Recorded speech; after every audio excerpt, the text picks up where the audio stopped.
let's go ahead and record a podcast. Yes, I just said that. Today, I want to read you something out of a book that I've already recommended on here. There is a Hole in My Love Cup. I've been reading this passage in a couple of the different masterminds that I lead and the clients that I work with, and it kind of has that kick you in the nuts moment. And there are times where on this podcast, I do have that moment where I focus on trying to kick you in the nuts to wake up, figure out that this stuff, this feeling that you feel on the inside isn't normal. And so the title of this chapter from this book is called, You Know What Your Problem Is? And he goes in to say, you know what your problem is? We actually let people expound on our lives however they please, as if there is a right to do so, allowing it to do whatever damage it will do.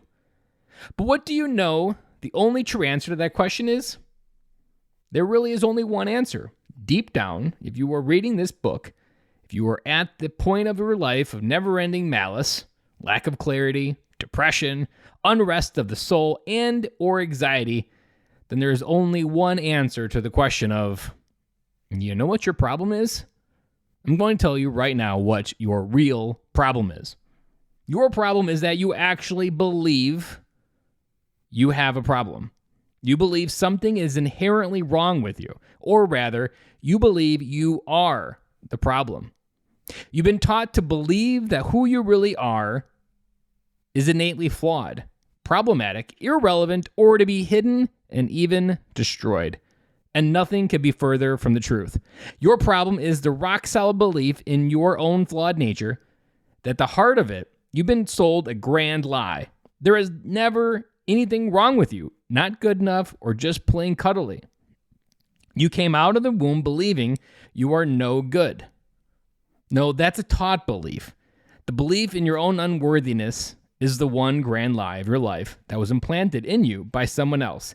Somewhere between birth and now, you got your ass handed to you by someone who implanted that lie and has been messing up your life ever since. Your life got robbed from you by this great lie that continues to eat you up from the inside, attracting more and more situations, people, relationships, and career stuff that all serve to perpetuate that lie. You've spent your entire life believing the problem of your unhappiness, not to mention the unhappiness of those around you, was because of who you are, what you do, what you say, what you don't do right, what you don't do well enough, and all that crud that goes along with those false beliefs. It's garbage. It always was. All because someone else didn't have the tools for attacking life, addressing it properly, didn't have the tools to slow down and be a deliberate parent and a deliberate significant influence. Thus, until you truly acknowledge and change your core beliefs, not about God or the usual beliefs type stuff, but about your own self and your life, you will never be happy because you will always be draining yourself from the inside out. Your love cup will always have a hole in the bottom, be full of crud, and lacking love sources pouring into it, and that is not good. Now, I share that and read that because that message speaks to the crux of what most dads have a hard time with.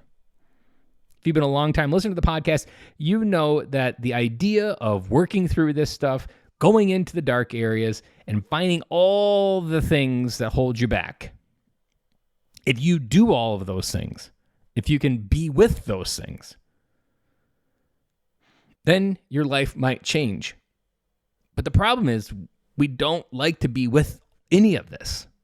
We struggle to move through it.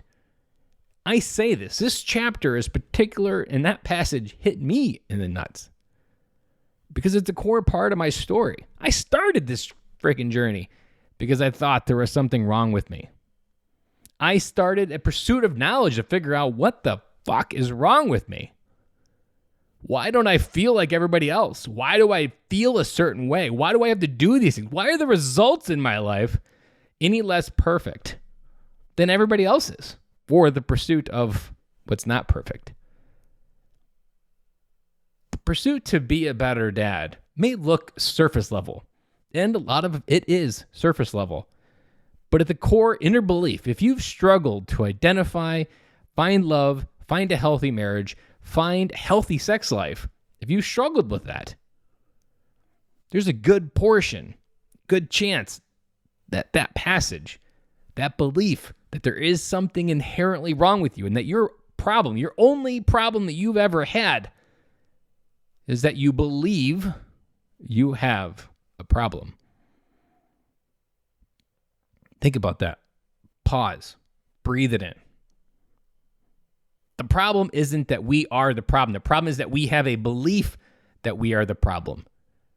And for as long as our existence is wired to help other people feel a certain way so that we feel a certain way, or that we have to diminish who we are, that the real me doesn't matter for that someone else, in any of those cases, nothing's going to work right.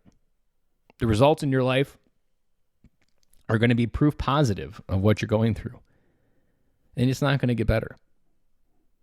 To get better, to do the work, to break the cycle, creates intention. A few days ago, I played that clip from John Maxwell.